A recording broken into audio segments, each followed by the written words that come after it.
A kú déédé àsìkò yìí, kókó inú ìwé ìròyìn la mú wá fún yín láti inú àwọn ìwé ìròyìn ilẹ̀ Nàìjíríà. Orúkọ tèmi ni Ọmágbémisọ́lá Ọmọlọ́rọ̀mádé.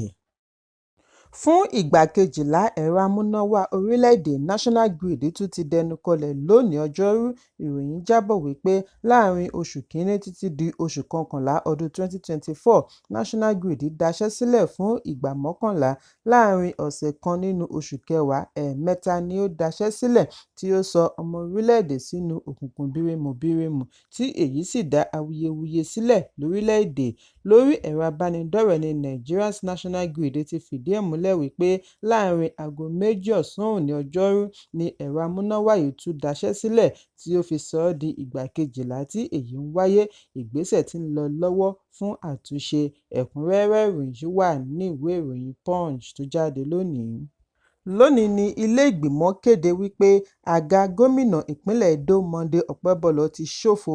Bákan náà ni wọ́n rọ àjọ elétò ìdìbò INEC kí wọ́n ṣe àgbékalẹ̀ ètò ìdìbò by-election láti dí àlàfo tí ó ṣí sílẹ̀.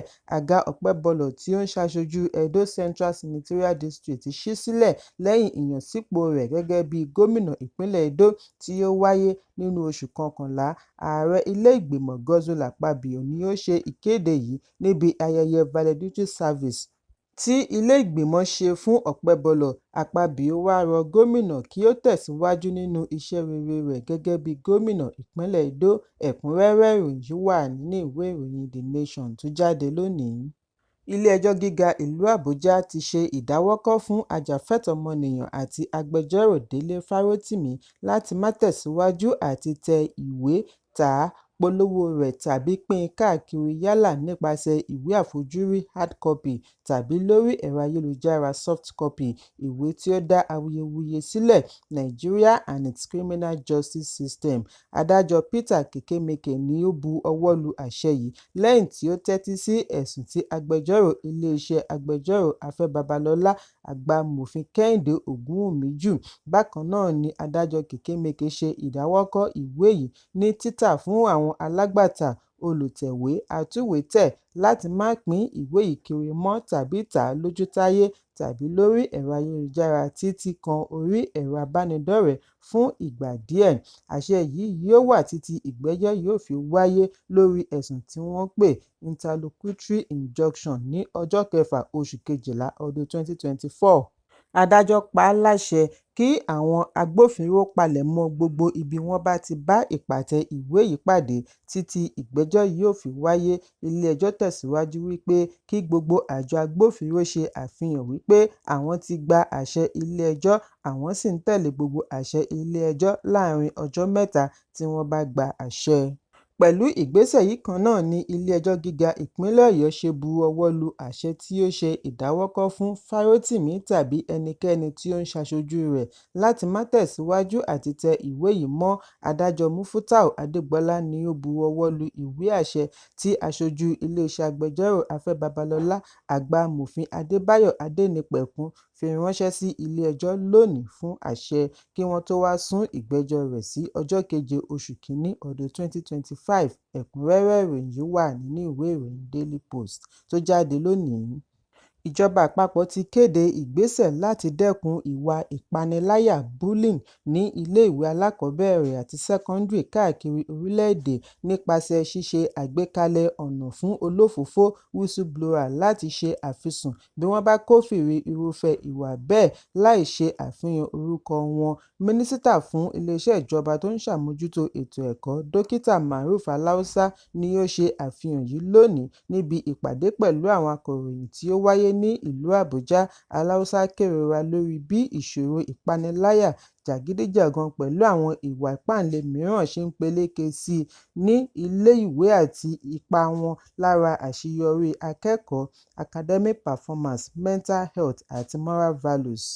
Aláùsá tọ́ka àtúbọ̀tán tí ìwà yìí ń dá sílẹ̀ fún akẹ́kọ̀ọ́ tí ó ń mú ọmọ mìíràn dẹ́kun àti máa re ilé-ìwé kí mínísítà tó wá ṣe àfihàn wípé ìjọba ti ń gbé ìgbésẹ̀ láti dẹ́kun èyí ní ọ̀nà tí wọ́n ṣe àgbékalẹ̀ ó ní àwọn ń ṣiṣẹ́ papọ̀ pẹ̀lú iléeṣẹ́ ọlọ́pàá àti àjọ agbófinró mìíràn láti dẹ́kun ìwà ẹgbẹ́ òkùnkùn àti ìwà ọ̀daràn mìíràn ní ilé-ìwé pẹ̀lú ojú òpó ẹ̀rọ ayélujára kí akẹ́kọ̀ọ́ àti òbí lè rí ọ̀nà ṣe àfisùn ìwà ìpániláyà, bullying àti àwọn ìwà mìíràn tí kò bójúmu láì ṣe àfihàn wọn. Bákan náà ni mínísítà rọ àwọn akẹ́kọ̀ọ́ kí wọ́n dẹ́kun ìwà ìpániláyà, ìwà ìpáǹle àti ẹgbẹ́ òkùnkùn kí wọ́n sì ṣe àfisùn fún àgbàlagbà tí ó bá ṣe fẹ̀mí tẹ̀. Ìròyìn jábọ̀ wípé ẹ̀sùn ìpániláyà wọ́pọ̀ káàkiri ilé-ìwé ìjọba àti aládàáni pẹ̀lú ẹ̀sùn Sylvester Oromoni, akẹ́kọ̀ọ́ tí ó pàdánù ẹ̀mí rẹ̀ ní iléèwé aládàáni kan ní ìpínlẹ̀ Èkó. Bákan náà ni wọ́n ní kí akẹ́kọ̀ọ́ 13 lọ rọ́kúnlé ní Federal Government College Enugu látàrí ẹ̀sùn ìpániláyà sí akẹgbẹ́ wọn. Ẹ̀kúnrẹ́rẹ́ ìròyìn yìí wà ní ìwé ìròyìn Daily Post tó jáde lónìí. Igbákejì alága àná fún ẹgbẹ́ òṣèlú People's Democratic Party (PDP) Olóyè Bọ̀dé George ti ké sí Ààrẹ Bọ́lá Tinubu kí ó ṣe àdínkù owó jálá epo bẹtiró sí ₦300 láàrin oṣù Kejìlá sí oṣù Kínní ọdún tó ń bọ̀. Ó ní èyí yóò fún ọmọ orílẹ̀-èdè láǹfààní àti gbádùn àsìkò ayẹyẹ Kérésì. Ìròyìn jábọ̀ wípé lọ́wọ́lọ́wọ́ báyìí láàrin ₦1,100 àti ₦1,200 ni wọ́n ń ta jálá epo káàkiri orílẹ̀-èdè lẹ́yìn àyọkúrò ìrànwọ́ epo tí ó wáyé lẹ́yìn tí Tinubu gba ìṣèjọba ní ọdún 2023. Níbi ìfọ̀rọ̀wánilẹ́nuwò pẹ̀lú akọ̀ròyìn ni George ti rọ Tinubu kí ó ṣe àdínkù owó jálá epo títí di oṣù Kínní ọdún tó ń bọ̀ láti lè ṣe àdínkù ohun tí ó ṣe àpèjúwe rẹ̀ ní ìbínú àti ebi (anger and hunger) lórílẹ̀-èdè. George ṣàlàyé wípé ààrẹ lè ṣe àgbéyẹ̀wò iye tí yóò ná kí ó sì béèrè fún ìrànlọ́wọ́ láti ọ̀dọ̀ àwọn onínúure ọmọ orílẹ̀-èdè àti ẹlẹ́yinjú àánú. Pẹ̀lú èyí, ìdùnnú yóò gba ọkàn àwọn ọmọ orílẹ̀-èdè láàrin ìdílé pẹ̀lú ayẹyẹ ọdún Kérésì àti ọdún tuntun. Òun sì mọ̀ wípé èyí kò kọjá agbára Tinubu. George tẹ̀síwájú wípé obìnrin àkọ́kọ́ náà lè ṣe àtìlẹ́yìn fún èyí. Bí obìnrin àkọ́kọ́ bá lè ṣe ìdálọ́lá bílíọ̀nù kan náírà fún ifásitì, á jẹ́ wípé òun náà lè dá sí àdínkù owó jálá epo. Ẹ̀kúnrẹ́rẹ́ ìròyìn yìí wà nínú ìwé ìròyìn Daily Trust tó jáde lónìí. Ìlúmọ̀ọ́ká olórin pẹ̀lú ọ̀pọ̀lọpọ̀ àmì ẹ̀yẹ Davido ti kéde ara rẹ̀ gẹ́gẹ́ bí ọ̀kan gbòógì nínú iṣẹ́ orin Afrobeat bí ó ti ní ìtàn kò lè parí bí wọn kò bá dárúkọ rẹ̀. Ọ̀rọ̀ Davido yìí ń wáyé bí ó ṣe ń palẹ̀mọ́ fún ìyọ̀ǹda orin rẹ̀ karùn-ún 5 tí ó fi ìṣíde rẹ̀ sí oṣù kẹta ọdún 2025. Orin rẹ̀ tí ó ṣẹ̀ṣẹ̀ yọ̀ǹda ti gba orí ẹ̀rọ ayélujára, pàápàá jùlọ àjọṣepọ̀ rẹ̀ pẹ̀lú àwọn olórin ilẹ̀ òkèèrè tí ó ti mú Afrobeat já gbangba nínú iṣẹ́ orin lágbàáyé. Lórí ẹ̀rọ abánidọ́rẹ̀ẹ́ ni Davido kọ sí wípé bí wọ́n bá ń pa ìtàn Afrobeat lórílẹ̀-èdè, orúkọ òun gbọ́dọ̀ jẹyọ ṣáá ni. Ẹ̀kúnrẹ́rẹ́ ìròyìn yìí wà nínú ìwé ìròyìn The Nation tó jáde lónìí. Ìlúmọ̀ọ́ká aláwàdà lórílẹ̀-èdè Mike Angel ti kéde wípé òun ti dẹ́kun àti máa ṣe àmójútó iṣẹ́ àwọn aláwàdà ọmọdé méjì Emmanuela àti Success.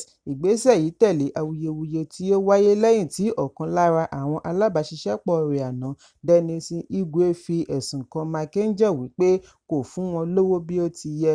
Ṣùgbọ́n Mike Angel ṣàlàyé wípé awuyewuye kọ́ ló fa ìgbésẹ̀ tuntun yìí bí kò ṣe wípé iṣẹ́ ti pọ̀ lọ́rùn rẹ̀.